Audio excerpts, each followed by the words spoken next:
বাধার জন্য যখন কনুই পর্যন্ত হাত কাঁধ বরাবর উঠানো হয় তখন স্বাভাবিকভাবেই রক্ত সঞ্চালনের মাত্রা বেড়ে যায়। কিয়াম অর্থাৎ দাঁড়ানো অবস্থায় হাত বেঁধে রাখার সময় কনুই থেকে কবজি ও আঙ্গুলের মাথা পর্যন্ত হাত ব্যবহৃত হয়, এতেও রক্তের চলাচল তীব্র হয়। এরপর রুকুর সময় হাঁটু, কনুই, কবজি এবং কোমরের সবগুলি জোর প্রবলভাবে ঝাঁকুনি দেয়, ফলে রক্ত সঞ্চালন বেড়ে যায়। সেজদাতে হাত, পা, পেট, পিঠ, কোমর, রান ও শরীরের সবগুলি অঙ্গ প্রত্যঙ্গের জোড়ায় নাড়া পড়ে এবং টান থাকে। এমত অবস্থায় রক্ত মস্তিষ্ক পর্যন্ত সঞ্চালিত হয়। তাশাহুদের বৈঠকের সময় কোমর থেকে পা পর্যন্ত রগগুলি টান হয়ে থাকে, এতে রক্ত সঞ্চালন বৃদ্ধি পায়। আর সবশেষে সালাম ফেরানোর সময় গর্দানের দুই দিকের জোড়াগুলোই কাজ করে এবং গর্দান ঘুরানোর সময় রক্ত সঞ্চালন তীব্র হয়।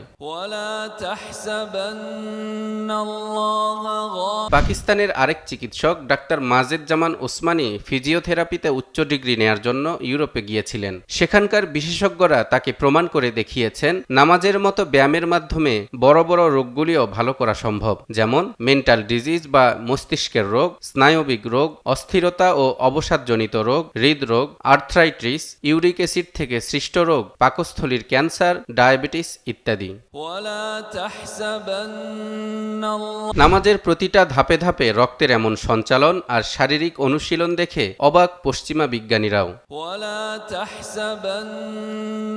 যুক্তরাষ্ট্রের প্রখ্যাত ধ্বনিতত্ত্ববিদ হাডি উইলিয়াম লেডবিটার বলেছেন, নামাজের মধ্যে ইমাম যখন কোরআন তেলাওয়াত করে তখন মুক্তাদিরা গভীর মনোযোগের সঙ্গে তা শ্রবণ করে। কোরআনের প্রতিটি শব্দই একটি ইউনিট। এ তেলাওয়াত এবং শ্রবণের মাঝখানে একটি বিশেষ ধরনের তীব্র আলোকরশ্মি তৈরি হয়। সাধারণত প্রতিটি আলোর নেগেটিভ এবং পজিটিভ দুটো দিক থাকে। কোরআনের উচ্চারিত প্রতিটি শব্দই পজিটিভ, তাই নামাজি ব্যক্তির উপর যখন সেই শব্দের প্রভাব পড়ে তখন তাদের বহু রোগ ভালো হয়ে যায়।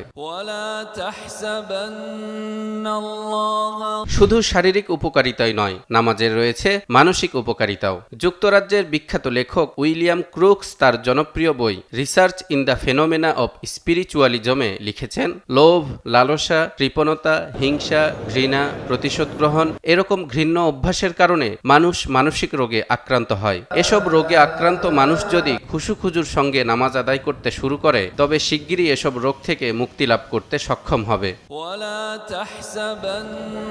নামাজ এমন একটি ইবাদত যাতে রয়েছে ভারসাম্যপূর্ণ